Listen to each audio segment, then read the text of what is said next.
Enjoy all your favorite sports like never before at BetMGM. Sign up using code CHAMPION and your first wager is risk-free up to $1,000. Visit BetMGM.com for terms and conditions. 21 years of age or older to wager. Virginia only. New customer offer. All promotions are subject to qualification and eligibility requirements. Rewards issued as non-withdrawable free bets or site credit. Free bets expire 7 days from issuance. Please gamble responsibly. Gambling problem? Call 1-888-532-3500.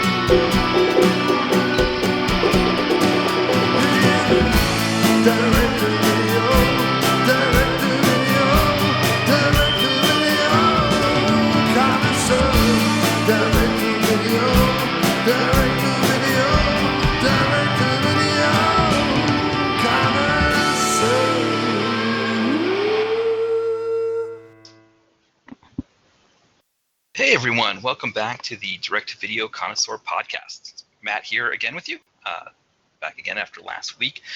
Before I get into this week's podcast, I did want to talk a little bit about last week's. When I discovered that TalkShoe had a podcasting feature, I was really excited because it's there's no price with it; it's free, which helps me out to defray costs. So I recorded that podcast, and I didn't realize that when you record it, once it processes it, it immediately goes up to like iTunes and all of those places. So it's immediately published. So I wanted to, clean it up a little bit, at least get the great theme song that John Cross from After Movie Diner had created for us. I wanted to get that in there as well. But also, I did that podcast just to see how it all would work out. And it was really extemporaneous. It was just me kind of talking off the top of my head about things. I hadn't really planned out what I was going to say. A lot of ahs and ums in there, that kind of thing. So it wasn't my best work. What happened was I went to put it on Twitter. So I posted it on Twitter, and then when I went to go put it on Facebook, I realized, do I really want to be telling everybody about this podcast? Because it wasn't the best. So I didn't put it on Facebook. I'm hoping going forward, as I get the hang of it, I'm hoping today's is going to be one that is quality enough that I would put on Facebook and tell everybody about it. I'm hoping as I go, I'm going to get better at this, and it's going to be a much more, a higher quality work that people are that it's going to be something that I'm going to want to tell people about. Hoping too in the future to get to start getting guests on the show, that kind of thing. I think with guests on the show, I think that's something that will make the podcast a little bit better than just me talking. The problem is right now with getting guests on the show is that I don't always know when I'm going to be recording, so it's hard to pin down a time with a guest when I don't know when I'm going to have it. So hopefully if I get a more set schedule, I can then start, inviting people to see if anybody wants to be on the show. And we don't even know if I'll get any guests if anybody wants to be on the show, but hopefully we can kind of make that work a little bit more. So that's just something I wanted to put out there about last week's episode. And like I said, hopefully we'll get the quality up as we go. Now, before I get into this week's, I do want to make a couple announcements about what's coming up here in the future with the Direct-to-Video Connoisseur. In November, we've got movies coming from Dolph Lundgren, Steven Seagal, Scott Adkins, plus we're going to be adding a new member of the Direct-to-Video Connoisseur Hall of Fame for the first time in years. This person, if you're curious, I can give a hint about who's going to be inducted. He's notorious for his screaming when it comes to the explosive action scenes. So that's who we're going to be inducting.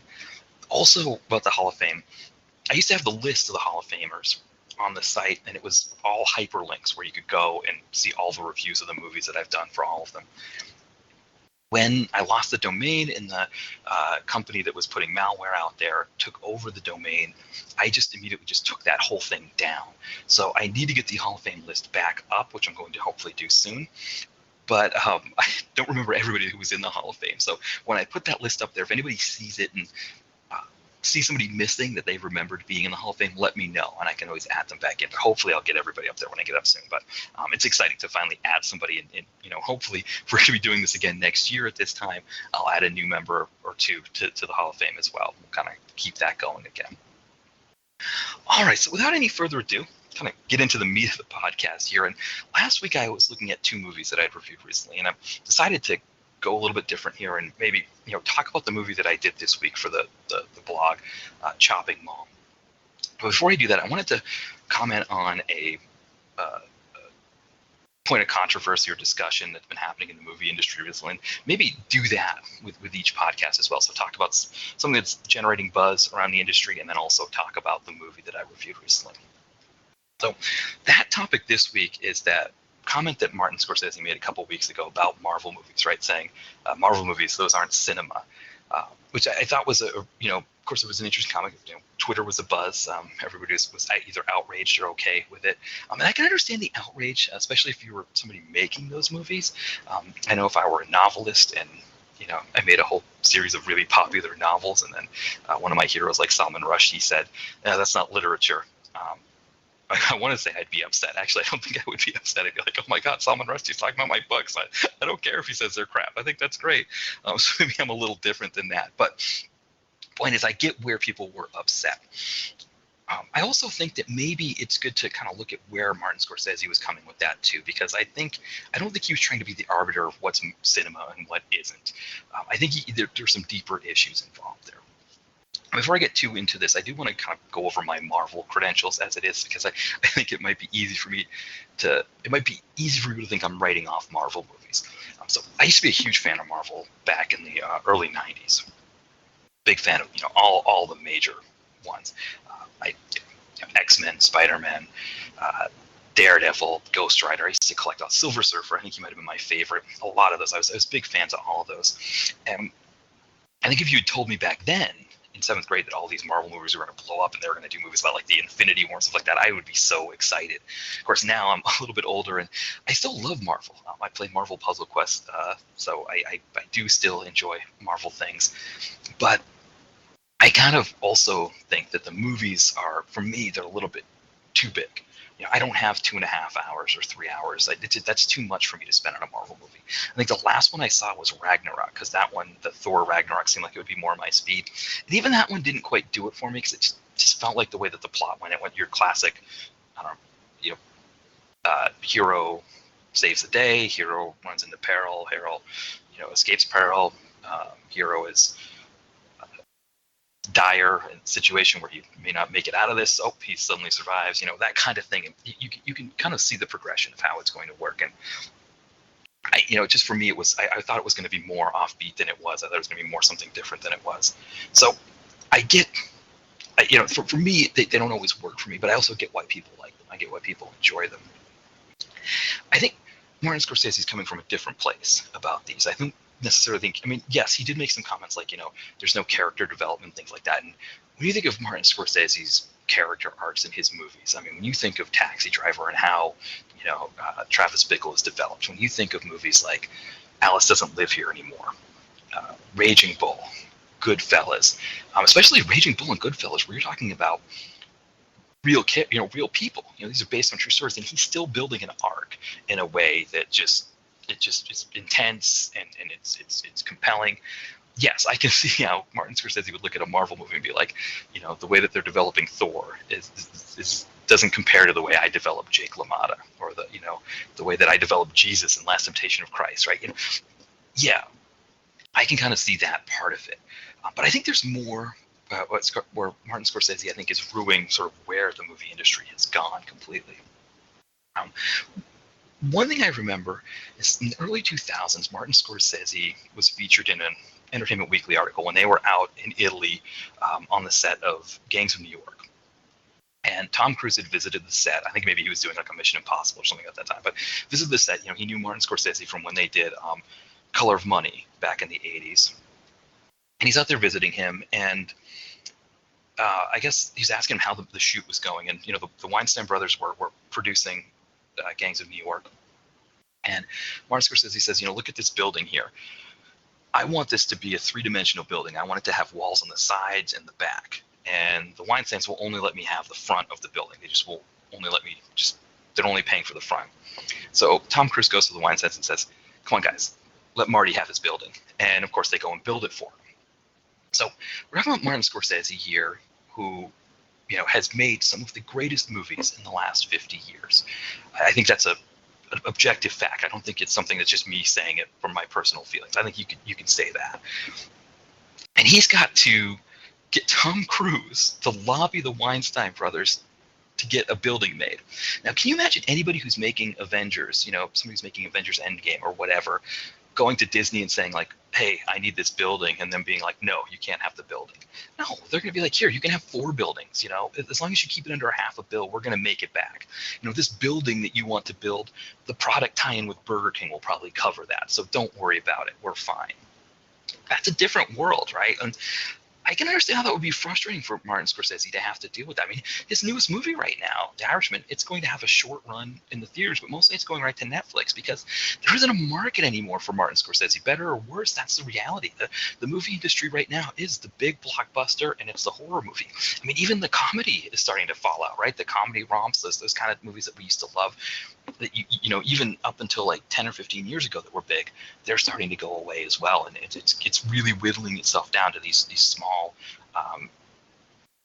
these small segments of the movie industry, and then everything else is either getting limited runs, getting big city runs, and it's just going right to DVD, going right to Netflix on demand, and all of that. I don't know whether that's a good or a bad thing, but it's a reality. I think when I think of movies, I think of the 30s and the 70s as the 2 biggest decades for movies, and I think of the 90s as right up there with them. I mean, we think of the movies that I went to in the 90s. It's just it was amazing. You're just thinking about Pulp Fiction. I didn't get to see Pulp Fiction in the theater. I did see Jackie Brown. I did see I just kind of going through my head. I mean, there were new Star Wars movies that were coming out, but you think of a lot of the indies that were out at that time. It was a really great decade for movies. As the decade ended, something changed, right, with the movie industry, and I think HBO played a huge part in it. Suddenly HBO was offering on television what these directors could do in movies, and they were offering it in a much more expansive format, right? You think of what Sopranos did for 6 seasons. You think of like what Scorsese did with Goodfellas, or what Coppola did with the Godfather movies. Now you're talking about David Chase doing this over 6 seasons, 13 episodes per season, and HBO saying, yeah, you can do all the stuff that you want to do and more that you'd be able to do in a movie theater. I mean, that's amazing, right? I mean, we talk about what Scorsese's character development was like over a 2-hour movie or 2.5-hour movie. Look at what David Chase was able to do with James Gandolfini's character, with Tony Soprano over all those seasons. It's just amazing. So now, filmmakers are looking to saying, oh, I can do this on TV. I don't need to be limited by the film industry and what the film industry allows me to do. So I think you saw a bit of an exodus of talent going to those other places. And as you saw, as we saw in the 2000s, it's like what we thought of in the movie industry in the 90s became TV in the 2000s with the shows that were being created at that time.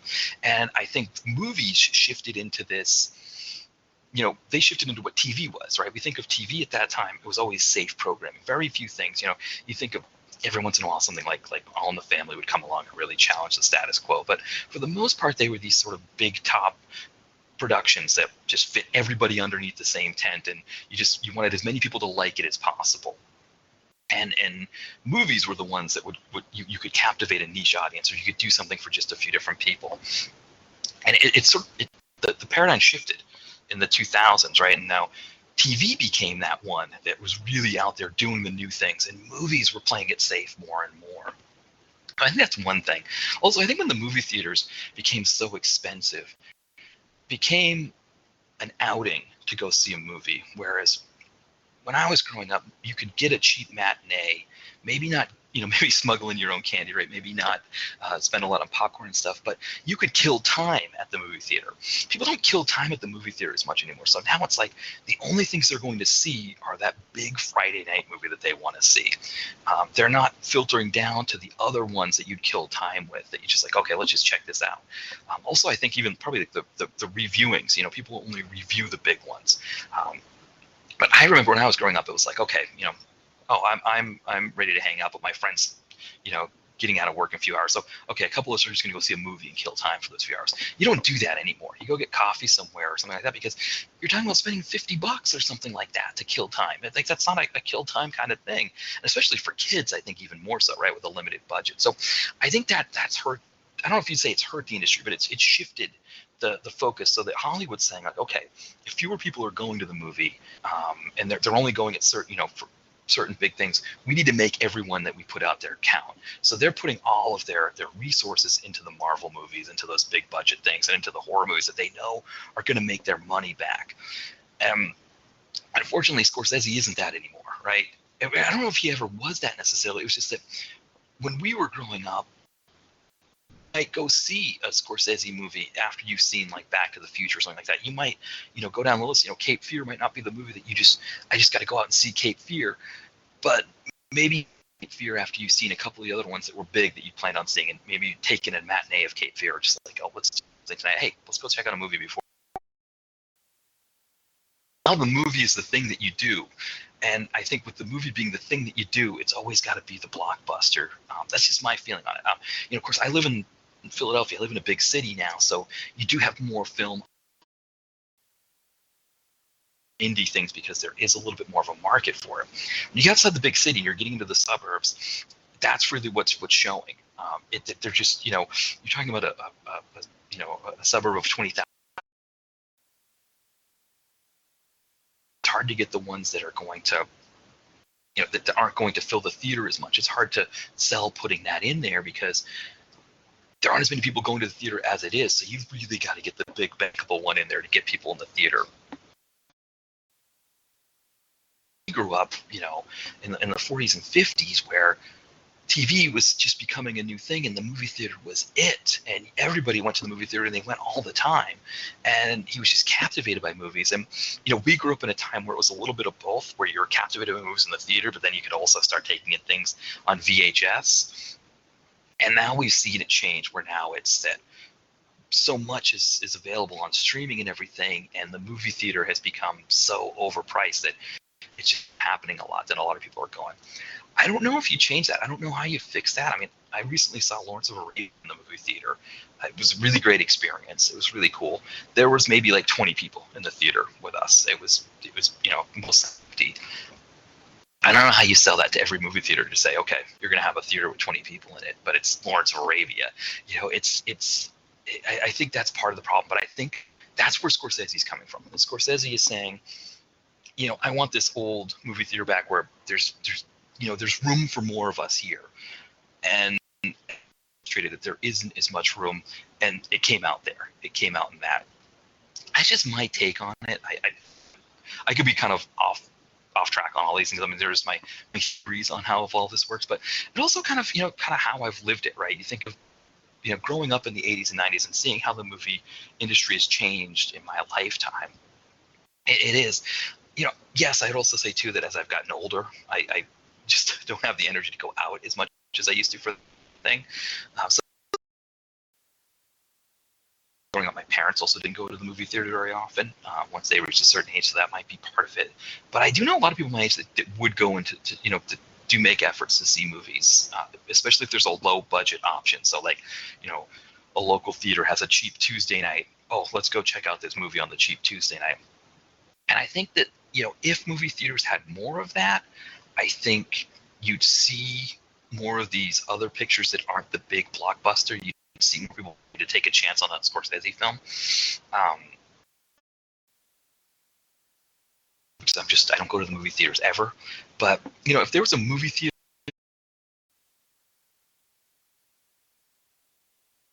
off from where we live, if there was one near us and it had cheap nights, I would probably go more often. I would probably just take a walk over there. And when I lived in Portland, Maine, that was the one that we went to a lot, that my friends still go to. I think that might be something that could get people into it more. But I just think with the way that it all works now, where it's easier to be home, stream it, and pay for Netflix, why spend that $50 or $100 to go see Scorsese in the theater when I can stream him at home on Netflix for my own price, and spend that probably going to spend $50 on Grubhub if I don't go pick it up myself. But the idea is the same, right? I think that's one of the problems. And I don't know if you get to a point where the movie industry it flips, right, where they just stop making money and have to dial it back. Corn and concessions less expensive, and they have to be more of a bigger, they have to branch out and get more kinds of movies and get more people into the theater to see different things. I don't know if that's something that if it ever hits a breaking point and they have to change it. I don't think so. I don't see it changing anytime soon, but maybe that will happen. Maybe people just get sick of the Marvel movie. I mean, I don't know. I don't know how you can sit for 2.5 hours, but I did. I sat for Lawrence of Arabia. Of course, there was an intermission, so I should point that out, that I was able to get up in the middle of Lawrence of Arabia, take a walk a little bit, and kind of, give my 40-year-old back a little bit of a break. But so that helped a bit. But anyway, so that's sort of my feeling on that. I think that it's not so much that the Marvel movies are bad. I think it's just that the movie industry itself is it's not as inclusive, because I remember what it was like, in the 90s when I came of age, that it was a different movie industry then. And maybe I was just lucky enough to grow up in a time where we had one of the best decades for movies ever. And, I think that's part of it. But I think also it is a shame to see directors like Scorsese getting squeezed out a little bit. You want to see him on the big screen. We want to be able to say we saw Scorsese on the big screen, and for more than just a short period. I don't know, maybe that's what we need to do, right? We need to have the Marvel movie subsidize Scorsese, right? So for the Marvel movie to be in the theater, they've got to be able to pay to have the Scorsese. Maybe that's what we need to do. And maybe then Scorsese won't be as upset with the Marvel movies if they were subsidizing his films and taking a little bit of that $4 billion or whatever it is they make and helping it out so we could have some more of his movies. All right, so looking at the movie I looked at this week, Chopping Mall. So again, I was looking to do 3 movies for Halloween. So this was the second one.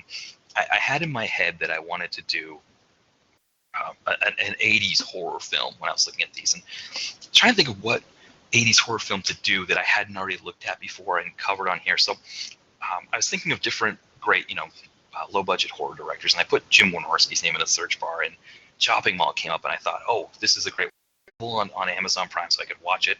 My wife Jen watched it with me, and I thought it had a lot of elements that I want. The 80s element, of course, it had Star, but also like the fact that it took place in a mall. So all of that kind of came together. Plus, it was a 77-minute runtime, which again we know from Matt, the runtime is the most important. And I think for me, especially with a horror movie, getting in and out in 77 minutes, that really helps. Now, one of the things I think that really stood out for me when I was watching the movie is just how much commerce has changed in our lifetime. At least for me as a Gen Xer, it changed in my lifetime.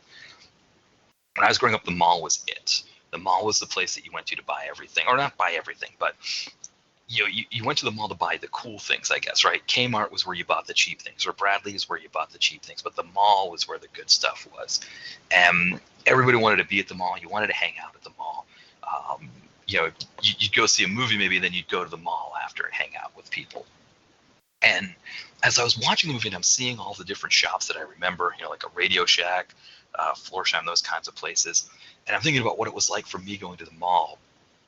A lot of times I would be like, oh, look at that place. Oh, Tom McCann, stuff like that. It did bring back a lot of that. And, nowadays the malls are dying. A lot of the malls are dying out. When I was visiting my family in New England a few weeks ago, I had my mom take me to the she wanted to go do some shopping. I was like, oh, let's go check out the mall. I haven't been to the mall in forever. The mall that I grew up with was just the Foxshore Mall in Newington, New Hampshire. And it had been renovated, so the floor would look new. every once in a while there'd be a store in a place that I remembered it being, so it hadn't moved yet. But a lot of stuff was completely in different places. A lot of places, you could look at it and be like, oh, that was where the Orange Julius was. Well, now it's an American Eagle, that kind of thing. But it was a Saturday night, and it was not very crowded. There weren't a lot of people there. It had maybe about 75% occupancy, so it wasn't like it was completely a dead mall or dying mall. But it was not the mall that I remember when I was growing up. I remember when you went there, I mean, for us, it was more Friday nights, but I remember, I'd get my dollar allowance and I'd go to the mall on a Friday night. Of course, I didn't want to spend it all because there was the flea market on Sunday where I'd buy comic books. So, you didn't have to try to parse it out. So that's where Taco Bell came in, right? Because Taco Bell was a really cheap option to eat. You go to the arcade and try to play some video games, watch other people play, walk around, see if there's any girls that you knew from school that were at the mall you could talk to, be there with friends. Maybe one of our friends would have to go buy something, so we go with them to go buy something. Check out the t-shirt shop and see what kind of hairband shirts they had, or later on it was like grunge bands and stuff like that. But I remember playing Mortal Kombat. That was the big one, right? It was Mortal Kombat. We'd all go and we'd line our quarters up on the screen, say who would be next, right? So that way you'd be in line to be able to play, and you'd play for like 2 minutes and maybe get beat by the guy who was really good, and that was your thing. That kind of thing is completely gone, right? That mall does not have really much of an arcade. There weren't any teens hanging out there. And growing up in I wouldn't say small town, but maybe suburban, I don't know what you call it, New Hampshire, Maine, wasn't a lot to do for us. When you were under 21 or even under 18, there were a lot of places that you had to be 18. So the mall was just it was such a great fun place to hang out at. And seeing a movie like this really brings it back. It's different from going to the mall myself now and trying to think about what it was like. Or, when you watch on YouTube, you see like Dan Bell, Retail Archaeology, they'll go to dead malls, and they're really great videos. I love watching those because I do love, their commentary on them, and I love the way that they go through the process. But it's different from when you're watching a movie that takes place in the era when the mall was king. And that was what was really cool. Like the idea that you would have robot security, right? No mall nowadays would be able to spend the money on robot security, right? Because probably when the mall went bankrupt and the holding company that's taking it over, right, they're not going to pay for robot security. They're just hoping to get some more tenants in there. But to think, back then, yes, robot security was kind of crazy, but the idea that you would spend a lot on security for a mall wasn't crazy. That a mall would be an asset that would be worth protecting like that wasn't crazy, because the mall was such a big deal at that time. I think about at Christmas time, where the mall, you couldn't get anywhere near it. So you'd be getting close to it now, but it would really start in earnest in November, where the parking would just be jammed. You wouldn't be able, you'd have to park a good half a mile away to walk to the mall. You would but be in the mall and you couldn't walk anywhere, just jam full of people. And it was one of those things where it was I just need to go in and get this one thing for my mom and get the hell out of there, because I don't want anything to do with this mall anymore. And now it's Christmas time, it's like nothing. It's barely anything there. So it's interesting, kind of seeing how these things have transitioned in our lives, or my life at least, the mall, movies, all of these things.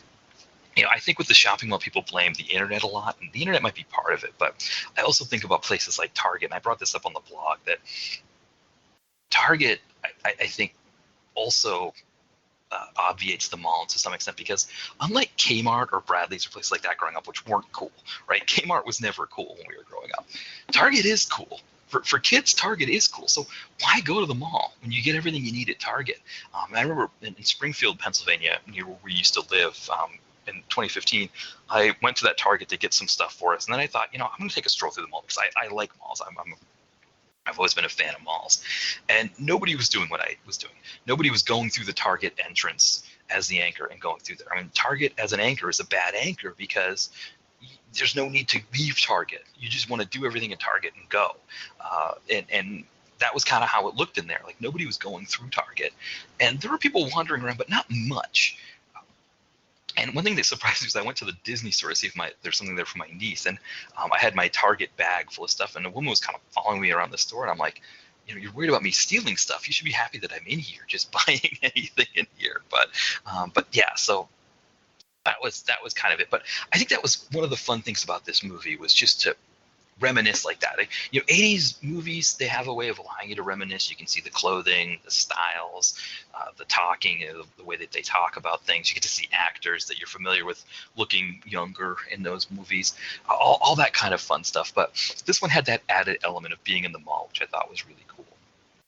Other things that I didn't discuss as much in the movie, but the robots, I thought the robots were really cute, which I think that might have been why Wynorski had them killing people right off the bat, because it's like, they're so cute that it's like, and you want them to kill people, right, who deserve to die, as a sort of, or if they're killing people who you think deserve to die, like the guy who's looking at the centerfold who gets killed right away, you think like, okay, yeah, he deserves it. So they had to kill people who really didn't deserve it for us to turn on them.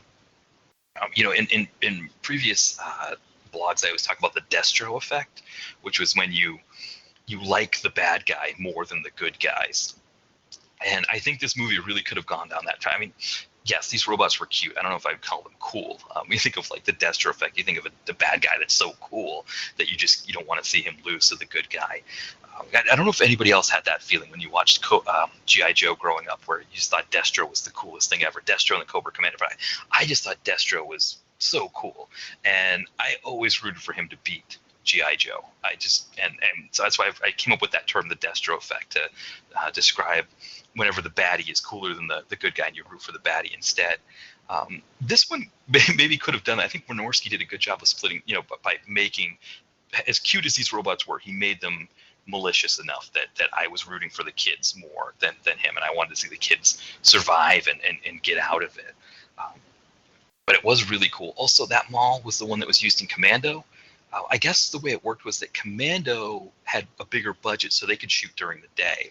From what I read on IMDb, this movie, of course, was on a micro budget, so they were just using it at night. And I guess the security guys were giving them a hard time when they were filming, but the mall owner was excited about the idea of the picture, so he told the security guys to back off, or just said, you guys do whatever you got to do.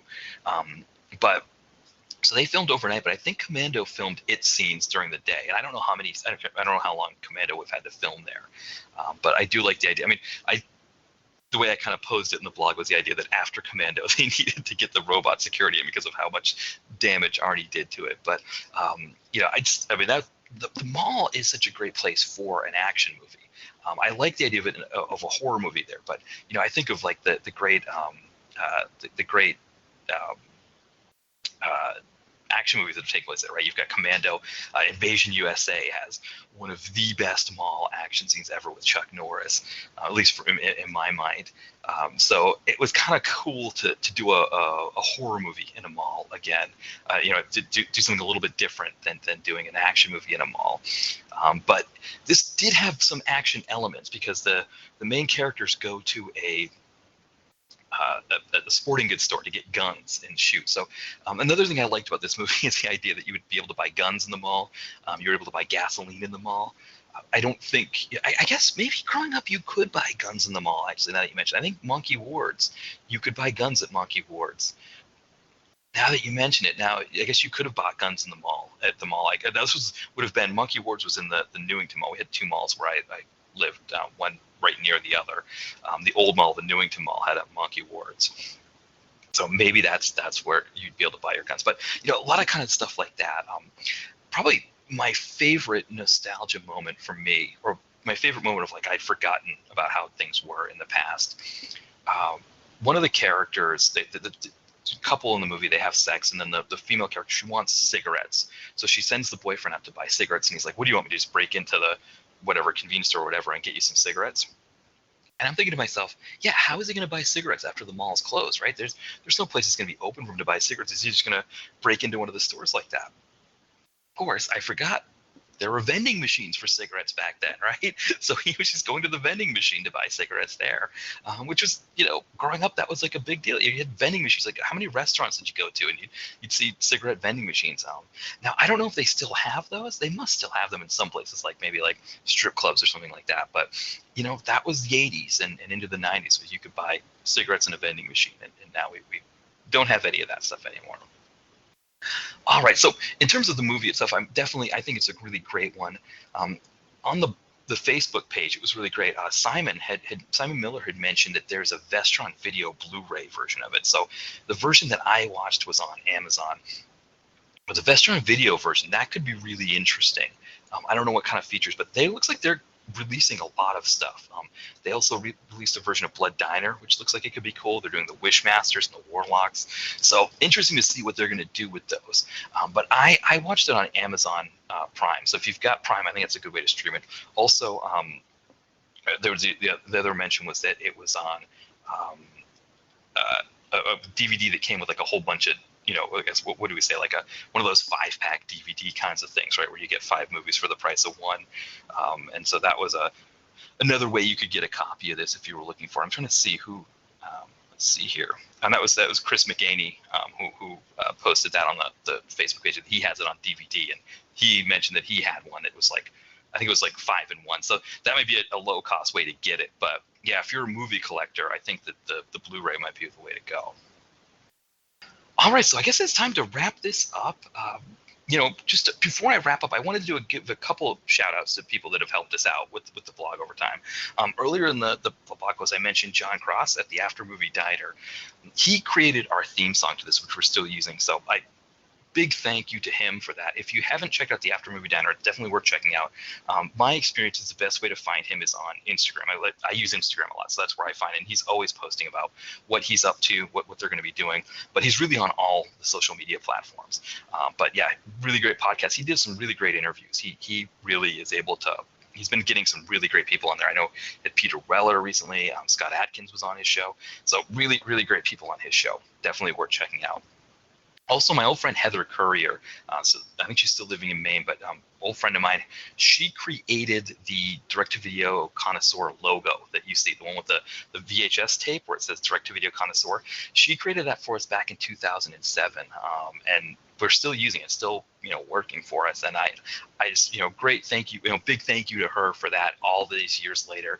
I asked her, could you come up with a logo, and she gave this back to me like 5 or 10 minutes, and it was perfect. I think it's still perfect. I love that logo.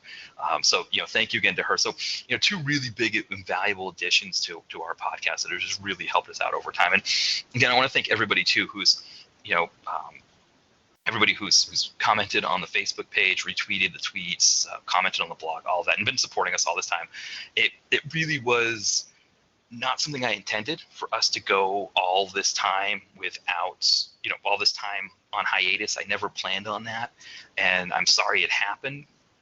And I'm hoping we can kind of get it back on track here and get things moving again. So I appreciate everybody's patience. I don't know if patience is the right word, or maybe just sticking by us. And not necessarily that everybody really had to do anything to stick by us, because I know if you're just liking the page, when I say something on Facebook, you're going to get it in your feed. But I just appreciate that people were excited that we got back on, and I'm glad that people were still supporting us, and I appreciate all of the support.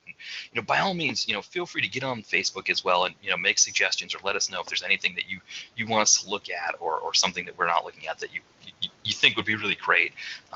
By all means. Also, to anybody who's got a film out there that they want us to look at, I'm doing probably 1 screener a month right now. That's the plan going forward, but I could always up that number and maybe take away another review. So feel free to reach out. You can message me on the Facebook page. You can also email me on the Yahoo page. It's dtvconnoisseur@yahoo.com. I am looking at that email again, so I'm happy to going to try to respond as quickly as I can to queries and questions that come on that as well. All right. Thank you, everybody. Hope you have a great week, and I will talk to you all again soon.